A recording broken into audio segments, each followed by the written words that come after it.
Hi, I'm Angie, and you're watching Dante's Boxing Nation.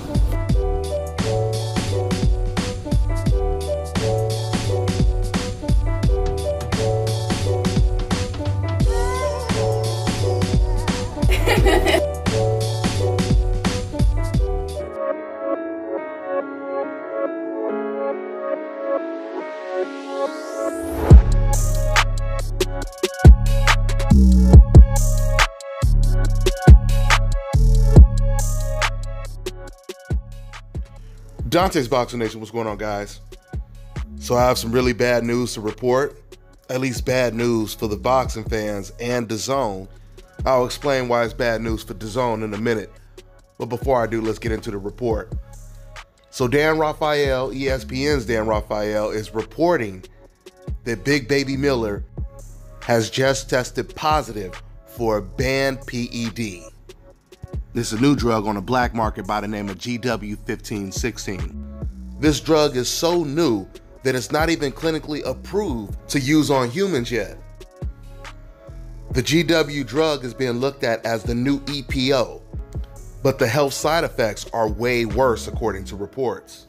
Matter of fact, according to the reports in the studies, they said that tests on rats showed at all doses the drug rapidly causes cancer in a multitude of organs, including the liver, bladder, stomach, skin, thyroid, tongue, and ovaries.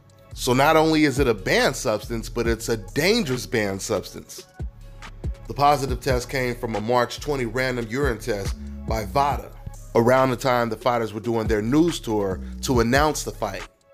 But Big Baby Miller, he wasn't the only one to get busted taking this drug. Matter of fact, he becomes the sixth person this week to get busted taking this drug, because 5 cyclists tested positive this week for the exact same drug. I believe it was 4 Costa Ricans and 1 Russian cyclist. So there's obviously a very good chance that this fight will not come to fruition. And I was really looking forward to this fight because I believe it's a 50-50 fight after watching Anthony Joshua's last couple performances.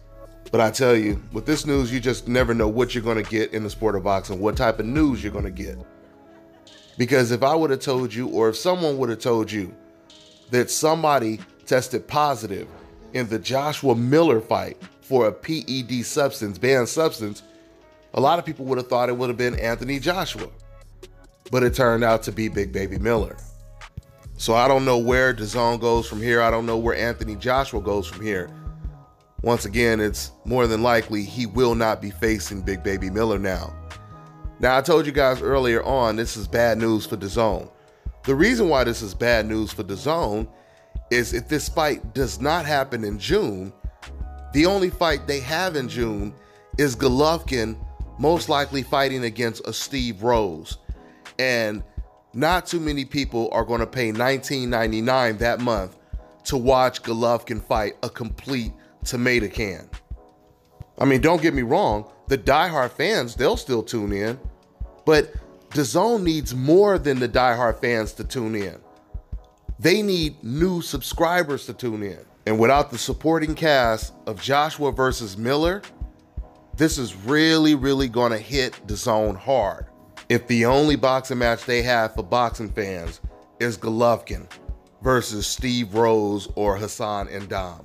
I mean, there were already rumors that DAZN wasn't even that pleased with the Canelo versus Rocky fielding numbers. And that's the reason why DAZN wanted Canelo Alvarez to fight a Danny Jacobs or a Golovkin next. So if DAZN wasn't happy with the Canelo Rocky fielding numbers, can you guys imagine how the Golovkin versus Steve Rose numbers are going to look? And then the fans find out that now they have to pay double to watch Golovkin versus Steve Rose? So for DAZN's sake, they better hope that Anthony Joshua doesn't pull out of this fight. But it seems like he most likely will. Once again, I was really looking forward to this fight. I was really looking forward to this fight. I felt there was a chance this could have been Anthony Joshua's most difficult fight. But we'll see who Anthony decides to fight next, or if he surprises us and he still fights Big Baby Miller next. You know, once again, going back to DAZN, the bad situation that they're put in now, what fans have to realize is A lot of boxing fans are loyal to the sport of boxing. They really only follow boxing. I mean, you have a lot of fans, of course, that follow the other sports.